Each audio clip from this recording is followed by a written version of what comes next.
For 20 years, our house has experienced a lot. He's back! Are you kidding me?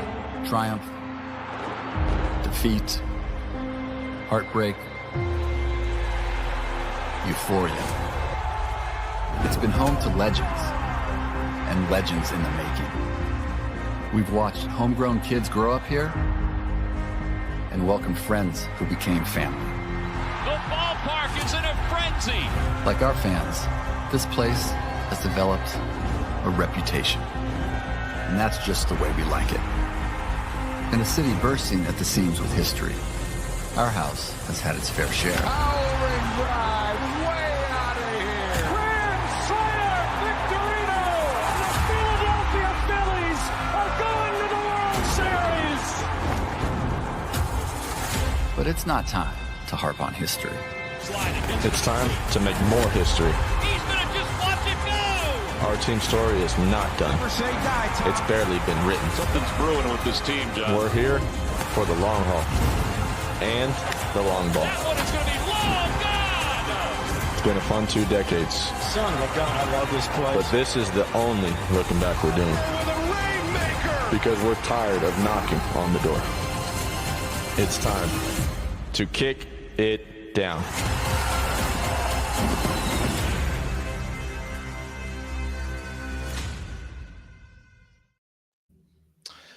Hello, everyone, and welcome to a Tuesday. Sorry in advance. We got Ryan's camera working, so we're official now. Let's go. And nice. I'm glad you got the background going. All right. I'm in. I'm official. And can we talk about how your parent, like my mom and your mom, Scott, are just talking to each other, like in the comments? They're not even saying hello to us anymore. They're just like, again, hi, Eileen. Soon they'll probably be like tailgating in the parking lot watching our show. Yeah, I was just gonna say that actually. Be tailgating at my parents' house or whatnot. Probably. I mean, they are around the corner from each other, so. Or they just meet at Captain's Corner. Hey, you know what? Why not? So welcome Ryan officially with camera and mic and all. Got him working, so that's cool. Oh, also, I forgot to tell you this.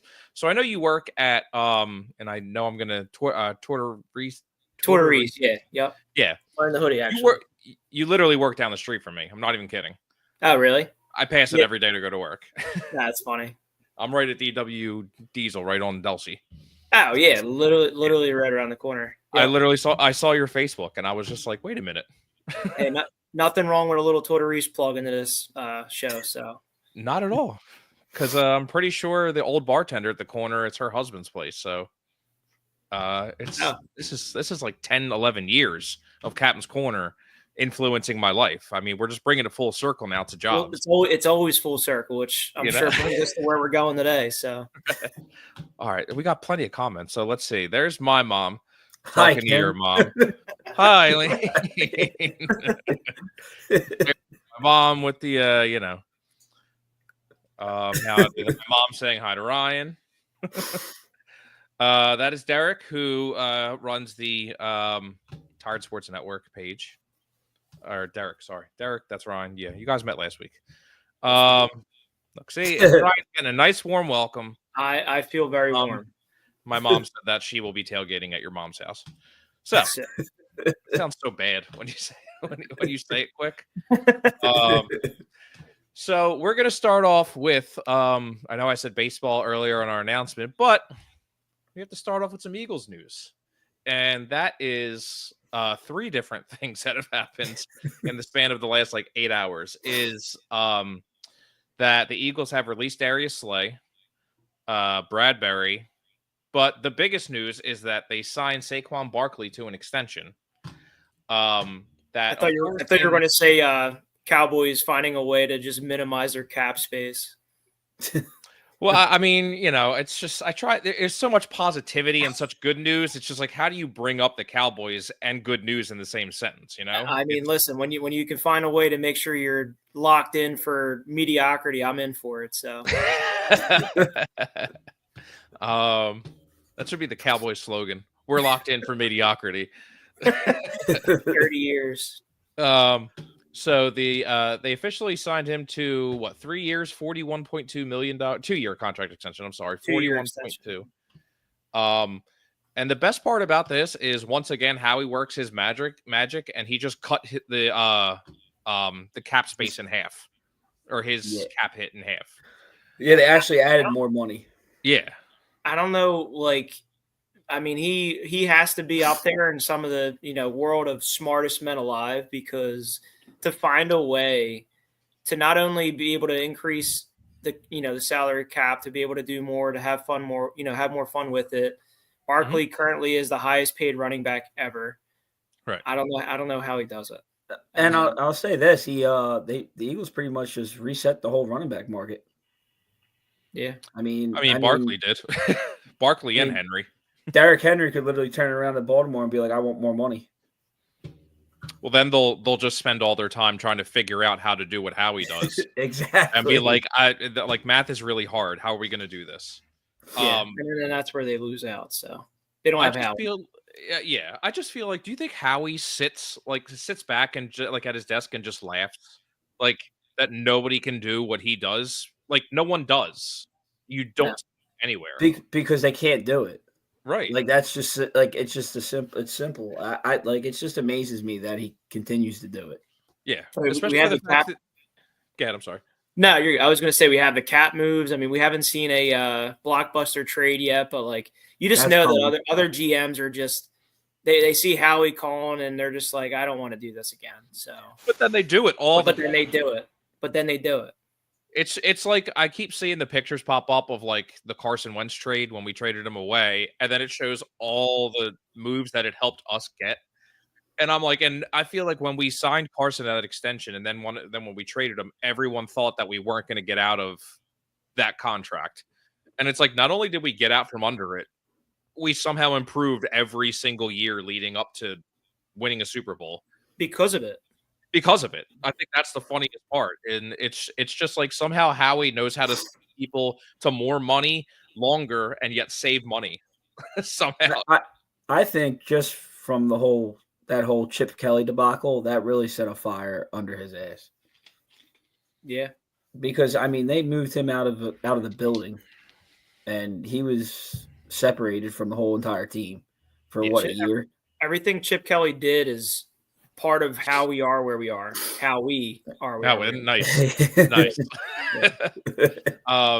That's why I saw a bunch of people say too, like when the Eagles play the Raiders, they should have Deshaun Jackson and LaShawn McCoy come out as like honorary captains to come do the coin flip or something. I'm like, they'd probably end up in a fist fight with him. Probably. They wouldn't even come and do the fact that he even still has a job in the NFL right now. I mean, obviously he hasn't been in a while, but like the fact that he was able to get another job in the NFL is just crazy. Well, I agree, and that's just because of Ohio State. I mean, he was Ohio State's offensive coordinator. Well, here's I mean, but Chip Kelly he has an offensive mind, right? Like, it's when he became too powerful is when it became crazy. And then his ego just got way too beyond what it was. So, I mean, maybe the Raiders do decent because of him, but I'm curious to see if they let him run the offense the way that I think they're going to let him run it. Do you think he does the up-tempo still? Like the no huddle, everything? I mean, did he keep with that in college? Honestly stopped following him. I stopped. Well, I didn't even want to see him on my TV screen for a couple of years. Yes, I don't know. I just feel like maybe that was a thing when they did the interview. It's just like, I need to know your game plan because we're not doing this. Like, maybe that was just part of hiring. I don't know. I feel like after the debacle here, he had to change something if he wanted to get back to this level. So maybe he did. Well, here plus the 49ers. Oh, yeah. Oh, yeah. See, I even forget about that. I forget about that. I mean, just when you thought it was enough here to learn your lesson, he went and did way worse in San Fran, and it just... You know what? This is his stepping stone to become the head coach of the Dallas Cowboys. That's all it is. That's all it is. And I will please let that happen. I'll advocate for it. It's the only way that the Eagles fans will be okay seeing him in the East. Absolutely. Yeah, I guess some other how did you guys feel about? I feel like I was fine with the Bradbury. Slay, I thought he was going to retire, but Well, they how did you guys say feel that about those two? I mean, Slay might be back, depending on how he feels on if he wants to like start and take a pay cut or whatever. Bradbury should just be done. I mean, from what I heard, he was very helpful behind the scenes with the young corners this year. Yeah, Sure. Um, I mean, I don't know. I'm cool with whatever. I didn't have any emotional ties to Slay. He was a good player, and he was a good corner for us for that little stretch there. And we got two young guys. I mean, it's new toys to play with. It's hard to really be upset about it. yeah, especially because what you're going to have Cooper DeJean. You still have Maddox, I think, right? 100%, but I think so. I think. But he's not gonna be starting. I'm just saying, like the options you have, like he's in the mix of already depth. have. Yeah. Yeah. So, I agree. I didn't have any emotional ties, but it was fine. If he comes back, I'm just like, it's really going to depend on the price because I'm not. It's gonna have to be like $1 million, right? I guess the only other surprising news that came out was Deebo Samuel getting traded to the Commanders.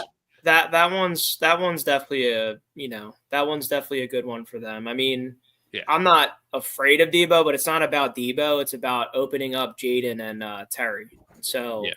That's what that trade does. It has nothing to do with Deebo specifically. It just has now you have to consider him, and now you have Terry and Jaden, ready to, do some damage. I'm just I also think that takes him out of the Garrett sweepstakes.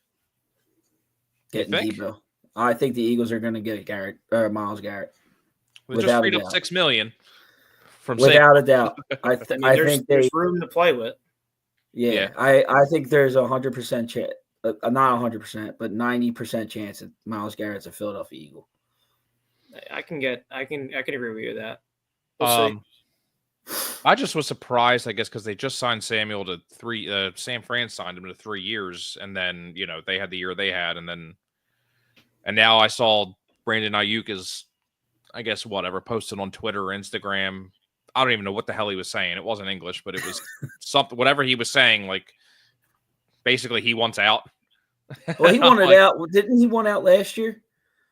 I believe, or something like that. And there was drama. I know there was drama about it because he didn't get a contract. Yeah, I thought like he requested a trade, and then like they worked it out to where like they signed him to a 1-year deal or something. Yeah. Jimmy Johnson retired from announcing. Big news. I don't care.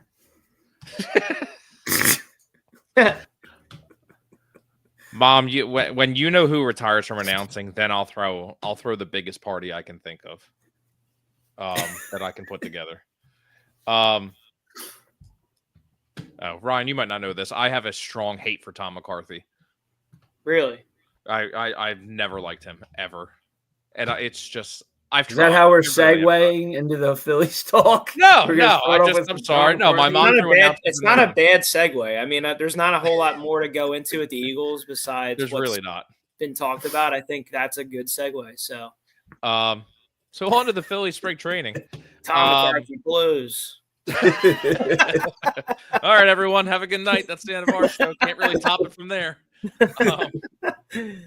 So besides the Phillies getting smacked today, I'll tell you what. We got to see Jesus Luzardo in his first start. 6 up, 6 down.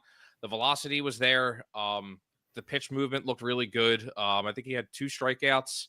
I mean, I know it's 2 innings in spring training, but it doesn't matter. I liked it. I was happy with it. I was very happy with it. Every sample size is a size that you got to, measure. So, right, 6 up, 6 down. I think he looked clean. I think it's just good promise to know. Like he's going to be our fifth starting pitcher, if that. Like we don't even know. Yeah. We don't even know where that's going to be, and just to see him perform. All of our pitchers really. I mean, obviously on the back end, it was 8-1, but Ranger looked good. Yeah, I'm happy about that because I mean, last year he started off fast and then he just he got hurt. I give him a mulligan. He got hurt. He was out for a stretch. I mean, dude, he was the hottest pitcher in the MLB. I mean, he That was a favorite he for had the a dead arm, Cy right? Young. He had a dead arm. Well, it's when he got hit in Colorado. Like he took a Yeah. line drive, I think, right to it wasn't his pitching hand, but like or what it might have been his pitching hand. I think completely it forget. was. I But think it was too. yeah. I mean, something was off immediately after that. Like he just was not the same at all. So I don't know Yeah. if they just rushed him back.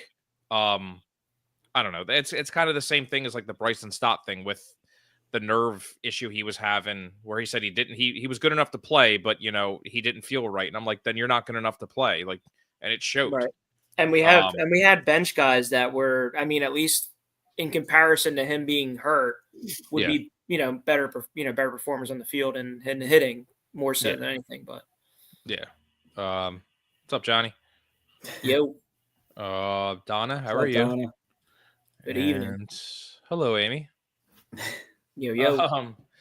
So yeah, no, Luzardo looked good, and like and it was funny too because I was listening to something. It wasn't WIP, but they were talking about the Phillies rotation, and they were actually saying that like your number 2 this year, like maybe to start the year, it would be Wheeler and then Sanchez, which really kind of surprised me because I was just like, I mean, immediately I'm going to think it was Nola. Like he's been here the longest out of everybody. I mean, unless they have the definite possibility of going like righty lefty. I was just going to say that was my thought process was righty lefty. Yeah, and Sanchez has looked great again. I mean, picking up right where he left off. He's got 8 strikeouts already in like 3 innings. And he's throwing gas, like he's throwing heat. Mm-hmm. Yeah, so I think someone said like if he keeps up this pace to where his velocity increases, he's going to be throwing like 106 in the next like 5 years or something like that with how his velocity is increasing. But I love seeing them too, especially him working with Hamels, because Hamels, I mean, we all know the kind of changeup that he had, and Sanchez has a good changeup, and I'm just thinking like if he can you get somebody like Hamels to improve that. Scotty's son's out. That's why I started laughing too. I mean, it hit 60 today, John. It's me and Ryan are over here in hoodies, and Scott's over there in no sleeves. I'm comfy, so absolutely. Yeah. No, if he can improve, it's freezing in my laundry room, so I have to wear. If he can improve his changeup, then that's gonna be a huge jump for him this year. Yeah, like even more. Yeah.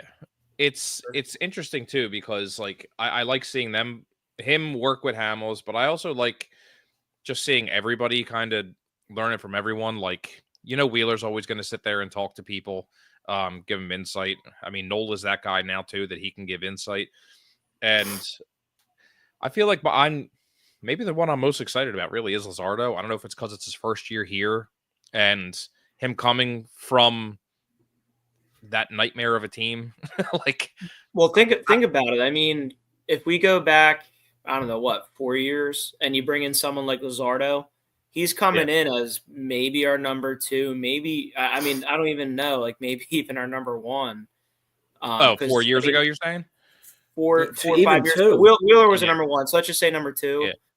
Yeah. He has nothing to lose. And like you have somebody that comes in and he has the ability to showcase what he can do with no, like going back to the Castellanos talk with no worry, but he literally has no worry. Yeah, because not all the pressure's on him. Like that talk was for Luzardo, maybe is what Castellanos was trying to say. Like I'm actually talking about Luzardo. I'm not talking about the Phillies. But, also, like to piggyback off what he just said though, like. I mean, before when he was in Miami, I mean, Sandy was hurt every year, all the time. I mean, he was hurt when they made the playoffs 2 years ago when we faced him. Yeah, he couldn't pitch. And I mentioned it last week, but the Phillies can't hit Luzardo, so it's good he's on our side. Yeah. But yeah, I mean, I'm very excited for him, and like we said before, like he could be a 2 on so many teams. For sure. And he's going to be the 5th starter on our team. Maybe. Like, that's the thing. Maybe he might not even be. That's the craziest part. It wouldn't shock me if Ranger was our 5th. If they weren't doing righty lefty. We'll see how they do it. Especially because of the fact that that, and this happened, I think last year or whatever, where it was Wheeler and Nola got used to a schedule to where sometimes the other pitchers had to wait an extra day or something because they wanted Nola and Wheeler to stay steady with that every 5th day. So really, it could work out to where it's like sometimes it's Wheeler, whatever, Nola, Luzardo, or Wheeler, Nola, Sanchez, Suarez, Luzardo. Like it could work out that way. That just Wheeler and Nola are the only constants. I don't They think have a the lot other of guys really flexibility care. when it comes to our starting pitching for sure. Right. And this really saves you from having to have any bullpen games. Yeah. Well, we'll see. Scheduled bullpen games. Topper's going to find a way. God, I know. It's gonna be like a Saturday game. Taiwan Walker's gonna be pitching. Stop. He's not even in the notes, man. We're not bringing him up. The only reason he's brought up is if he's going to the Marlins. Well, I'll tell you what. When Walker pitches, I'm going to take my medication, the couple of beers. When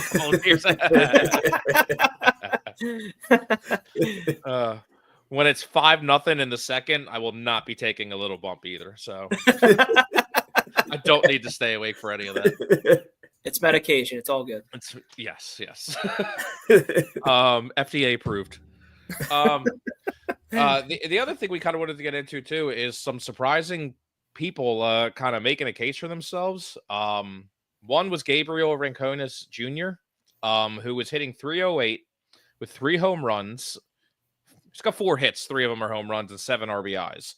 But I mean, in 13 at bats, he's he's 24. He's not going to make the team this year, but I mean, he's making a case for being a call up, being a September call up, being an injury replacement, something.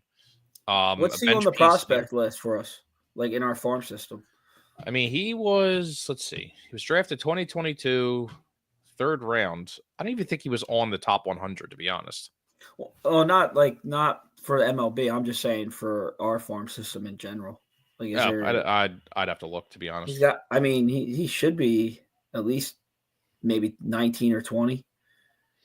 Well, I mean, maybe because 3rd round's kind of high for MLB. Well, when like 630 players are drafted. But I mean, it's him, and then who else were we saying? John McMillan. Yes. So I'm comparing him. Is he the next Jeff Hoffman? Just come out of nowhere and like he takes the bullpen? I mean, he looks good. Like I don't know if you guys have had chances to watch any of the games. I know they're not televised often, but I mean, he's looked really good. Yeah, I'm curious to see if he actually makes the roster or whatnot. If he keeps this up. Who's guaranteed in the bullpen right now? Well, Romano. Taiwan. Alvarado. I'm not guaranteeing Taiwan Walker. Yeah, don't say that. Damn it, Scott. All I'm saying is, I mean, the only reason he's guaranteed is because of his contract. Unless they you're not wrong. You're not wrong. So just throw him in there. That's three pitchers. Who else? Strom. Kerkering. So you got Romano, Strom, Kerkering, Tanner Banks. I'm gonna assume he's gonna be up. Yeah, that's just me. But going back to your Walker point, I mean, we have 7 what would be starters. That obviously 2 of them are going to be in the mix of the bullpen. Just a matter of who. But yeah, I think Joe Ross stays in the bullpen. I mean, but again, it's Joe Ross is the Spencer Turnbull of this year. He has the availability to that if you need a spot start or something like that, he can do it, and he can go 2-3 innings or something out of the bullpen and come out later. So yeah. I like that signing. I don't know if I was just going to say I didn't mind it. I like. I mean, listen, he was good to a stretch, and then kind of had a bit of a fall off there. But there's definitely some spark in him. Yeah. And again, maybe he's just becomes a bullpen arm, and that's it. Keeps him in the league, which is fine. That's what we need. We need that. That's what I need. Yeah. Because it's just like it seems like every single year, no matter what we do, no matter who we sign, the bullpen is the story. No matter what. I just think they just get tired at the end. I don't know what else. I mean, other than all those bullpen games. it's the bullpen games. I mean, last year you had Alvarado, Strom, and Hoffman, and they were pretty much on hit. Well, I mean, Strom and Hoffman were pretty much on hittable. I mean, Alvarado didn't matter who we had out there. We could have had 20 docs out there. They weren't hitting Yeah. for a lick. Yeah. No. Excuse me. And I was looking too because John McMillan, he's 27. Another righty. I feel like that's the thing. Is just like that might. It depends how many righties and lefties you're going to have in the bullpen. Yeah. You can't roll out there with like just Alvarado and Strom as your lefties. You know, Especially if Alvarado's struggling. well, and this is like the third year in a row that I've heard, oh, he's lost weight, he's in the best shape of his life, and I'm like, I know you said that last year and the year before. Like, I just think last year though he really struggled. Like it was bad last year. Like yeah, I know everyone was thinking to send him down again. Yeah, I mean, like the year before that, like he would have rough patches like every other pitcher. But I mean, last year it was a struggle for him. I thought like more than usual. I mean, I feel like you could say that about a lot of them. Like, I don't know if you're going to get to him, but Cody Clemens, man, I have a soft spot for Cody. He's 100%. He obviously he comes in as a name, but like every time he plays, every time he goes up the bat, it just doesn't seem like he does something, and it doesn't seem like the moment's too big for him. And he's having a good spring training, by the way. Yeah, 100%. I think he'll make the team regardless. Well, I think that's going to be because Weston Wilson got hurt. I think that saved him because I think he's out of options, and it was going to come down to him, Buddy Kennedy, and Weston Wilson, and I think they said one other person, but I mean, I was kind of like, why? Because it's going to be Stubbs or Marchand. But I 100% agree. Like Cody Clemens always seems to just do something.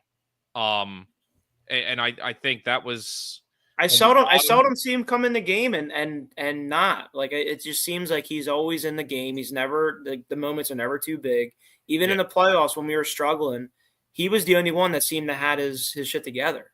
Yeah, at least in the grand scheme of things. But it was cool seeing him go out there and exchange the cards with today Roger with his dad. Yeah. Which Roger. Still trying. I still email him all the time asking if he wants to come on the show. Never get an answer. He puts it on Twitter. He's just like, "Hey man, anybody want to interview me?" And I'm like, "Yeah." pick mine out of like the 6,000 people commenting on this thing right now. Stupid Twitter.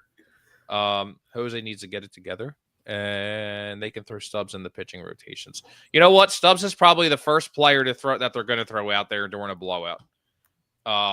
Dude, the Phillies ain't getting blown out this year, dude. Come on. Or if they're blowing out the other team, maybe. See, I'm still not throwing Stubbs out there. I don't think Stubbs is going to make the team. Stubbs out there with his AirPods in.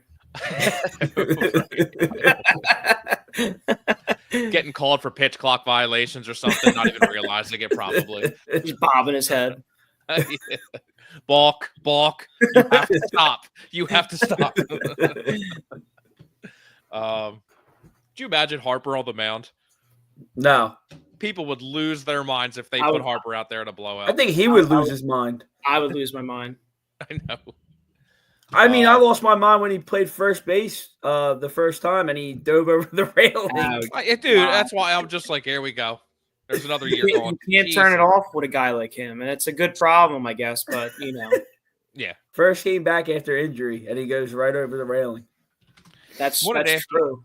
JT is playing some good baseball right now. That was my next thing, is I wanted to bring it up as JT, because JT is actually looking pretty good so far in spring training. He is. And 333. Him and Bohm. I know Bohm had 2 home runs the other day, and they were both opposite field. Bohm looks like he's going to be a doubles machine. If he can stay out of here. Level-headed. I mean, he could be a 300 hitter if he stays up there, I think. I don't want to buy too much into him yet because he let me down last year after the All-Star break. See, I'm not anti-Bohm. I mean, no, neither am I. He got a lot of heat. Unjustified when everyone else is also not hitting. I mean, I just think with him, like the past few years in the playoffs, he didn't really hit. But neither at did all. Oh, the neither guys did the whole around him. team. Yeah. I mean, like No, those I last know, few but games. if Bohm's hitting, do you really think they're going to win the game? Like, if Bohm's the only one hitting in that lineup, they're not winning. Depends how good's the pitching.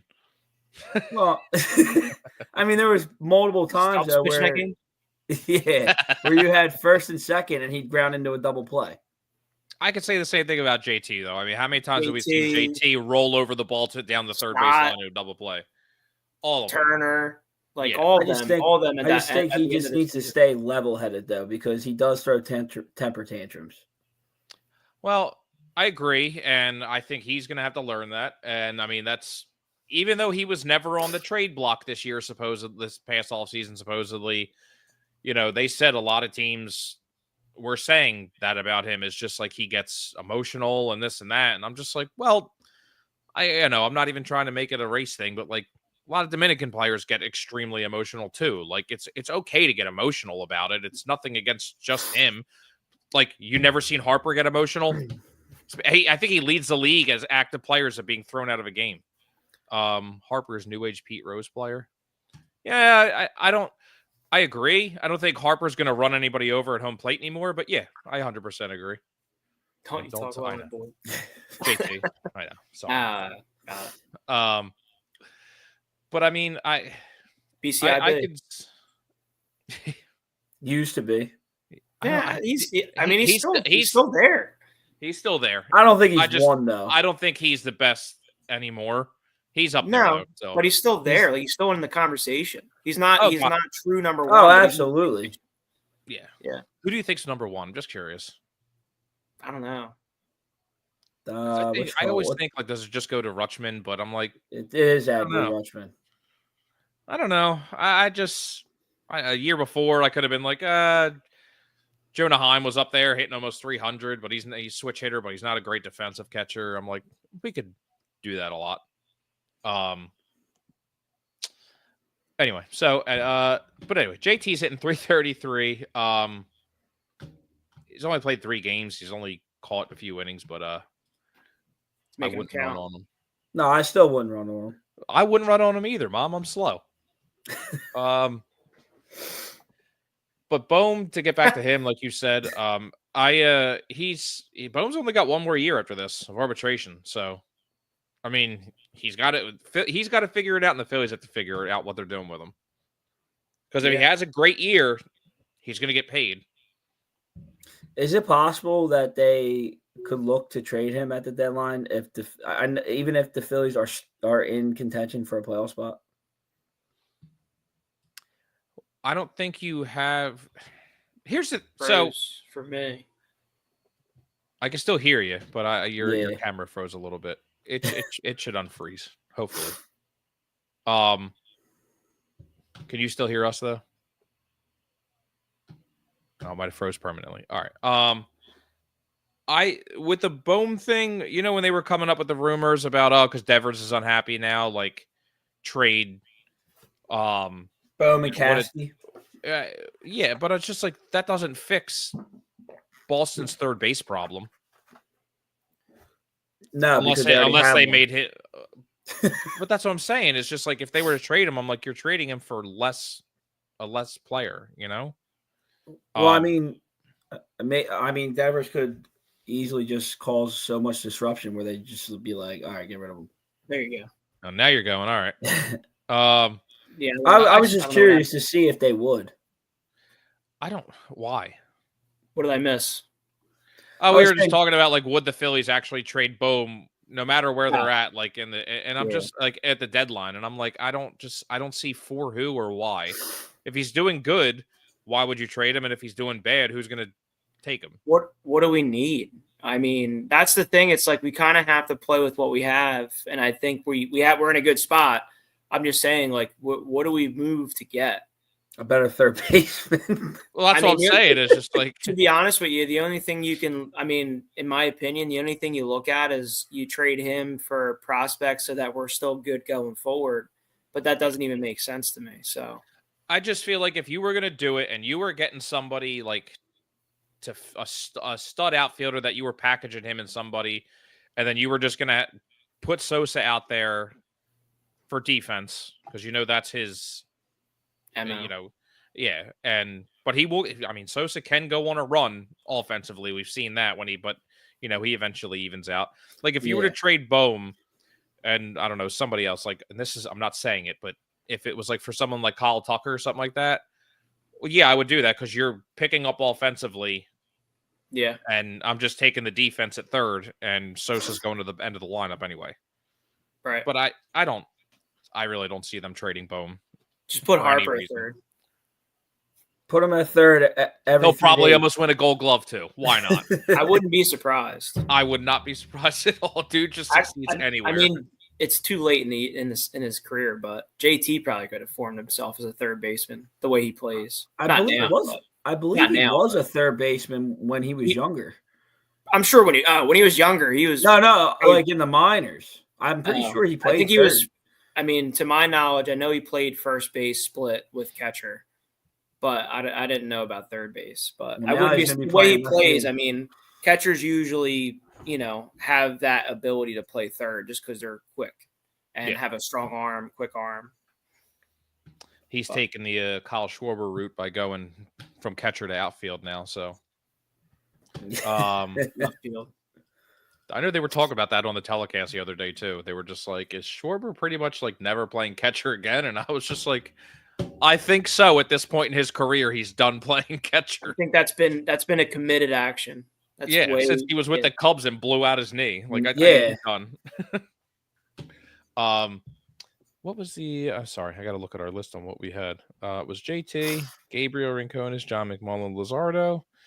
Oh, and that Bryce Harper got hit by a pitch. What was that guy's name? Love Boy or Love Lady?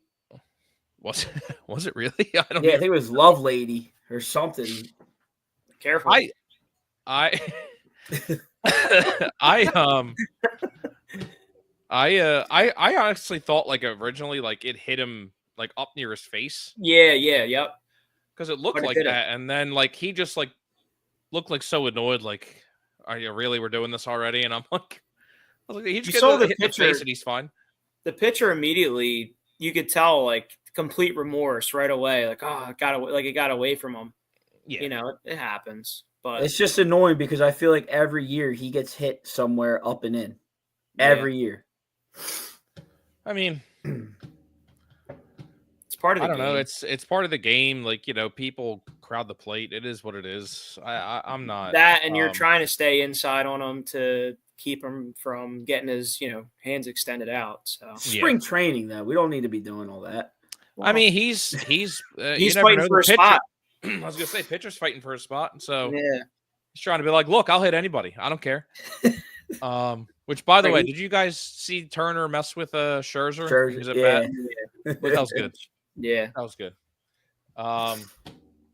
Did you guys have anything else that you wanted to talk about tonight? I know we're kind of on the shorter side of an episode, but I mean, I feel like everything we talked about was like the meat of the week.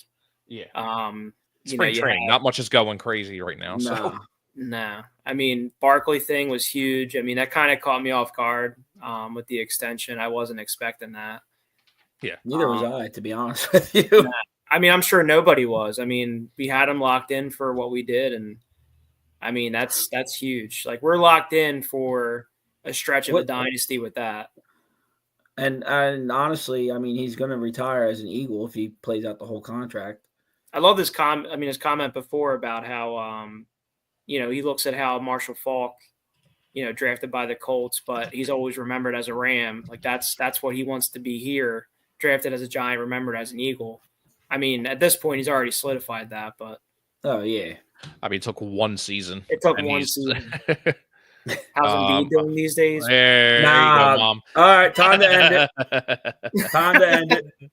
Embiid should have been traded 3 years ago. My thing is, we will not be talking Sixers on this podcast.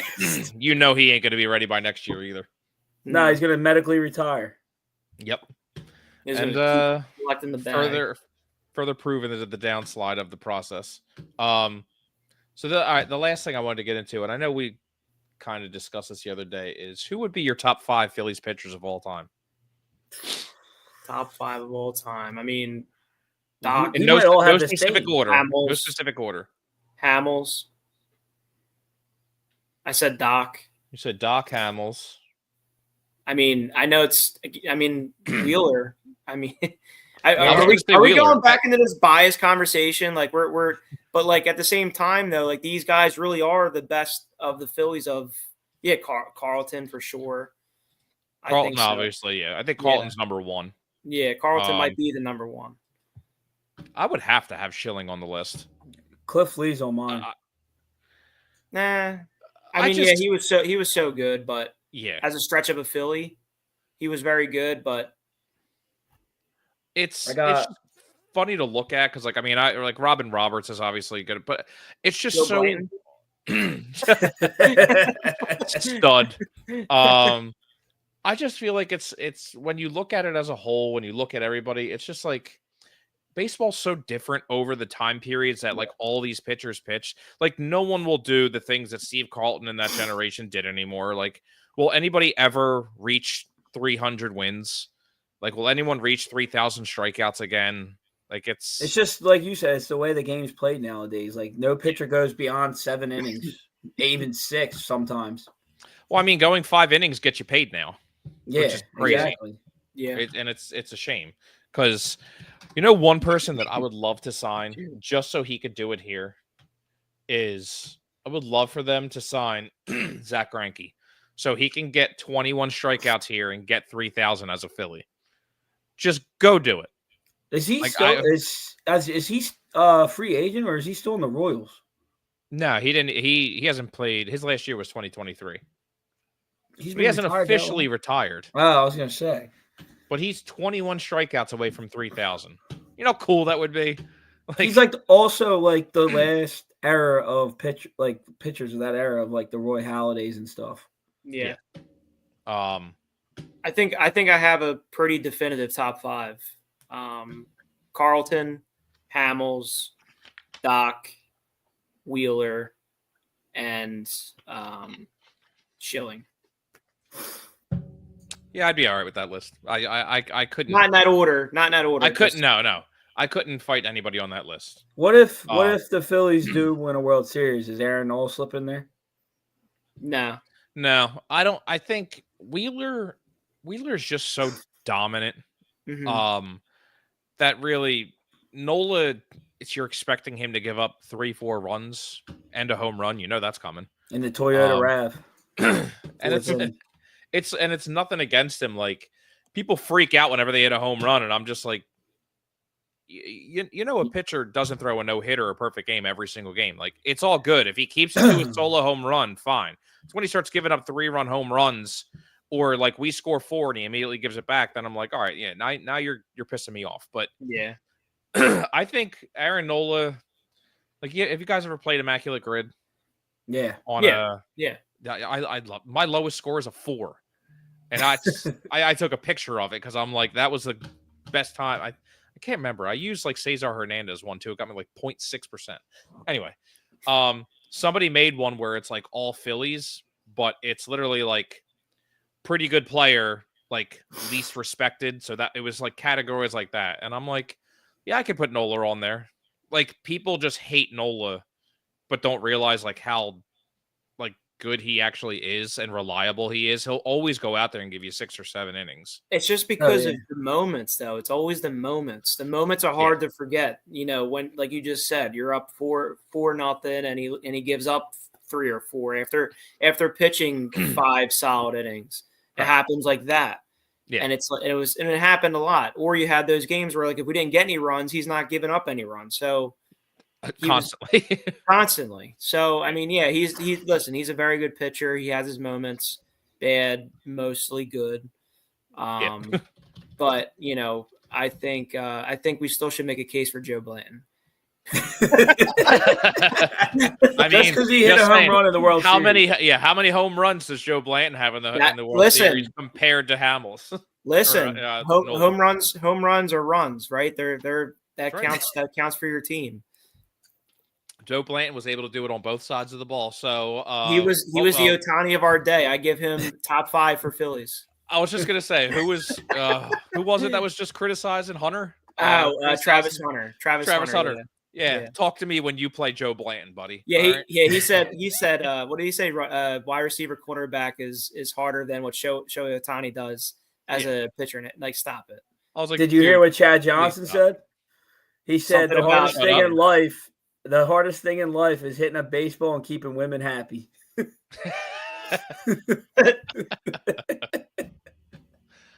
I don't know. All right. After that one, I got nothing. So I don't have anything else. I'll mine. I got Steve Carlton. I don't know. Ryan, I might have the exact same list as you. I don't know how you go any different. I mean, you can consider Cliff Lee, like Scott said. You can consider Joe Blanton, but I think that 5 is pretty definitive. Yeah, I mean, you look at the older guys. I mean, like Grover Alexander, Robin Roberts. I mean, that's when the bats were different and everything. Like, Robert Roberts. When dinosaurs were alive. Yeah, 286 wins, 245 losses, 676 games, but 4,688 innings. Like, that, never going to see those numbers again. Jim Bunning. Jim Bunning. I knew I was forgetting one. Perfect team. Yeah. I mean, like I said, Grover Alexander, he had, I just had it up too. He had 5,190 innings, 373 wins, 256 career ERA, Hall of Fame, 3-time Triple Crown winner. And that was 1930 was his last year. That's insane. 389 innings he pitched in 1916. I'm still want to make a case for Joe Blanton. All right, so he's I'm in for it. Just above the 4 ERA, right? But 101 and 97 record. And he has that home run, right? Like average pitching stats, but he has that home run. Hey man, that 11.8 WAR, that's not something to sneeze at. No, it's not at all. Sneezing. No. And like I always say, because I was just talking about this with a couple of guys in our softball chat, that when Pat Gillick made moves, I was like, you didn't need to get the best player. You need to get the right player. And I'm like, when he traded for Matt Stairs and Joe Blanton, I'm like, what are two of the biggest things that we remember really from that World Series run? Is Stairs hits one into the night. I was like, and Joe Blanton hitting a home run while pitching and that 10-3 win. I'll tell you what, out of all the Phillies that we probably ever had, those two players and maybe Schwarber too are players I want on my men's softball team. I want Jason Worth after I saw his clip. Oh, that video? Oh, yeah. I want Jason Worth. True. Yeah, I could drink with Jason Worth. I'd hang out with him. If you guys didn't have anything, then I think that was I think that was it for me. That's it for me. Good. All right. We will hopefully some more interesting things happen this week. Maybe the Phillies will trade for Mike Trout. I don't know who knows. Can we not? Don't even. All right. Dude's made of glass. I love Trout, but my mom said Tommy. Nah. I'll tell you what. Tommy put the Phillies back on the map when they signed him. I don't think they were expecting Ryan Howard to come up as soon as he did, to come up as fast. But when Tommy got hurt, I mean, they had no choice, and that was the end. So I don't want Howard on my team if there's no fence. Because they literally could just play 400 feet in right field and just call it a day. Yeah, you could throw him out of second base easy. Yeah. Yeah. Donna, thank you for hanging out. Mom, John, Amy, Derek, and I think that was it. Mrs. Pizzo. Everyone, thank you for hanging out. And guys, thank you. Good show. And we will see you next Tuesday. Cool. See you guys. Right. Have a good one, guys.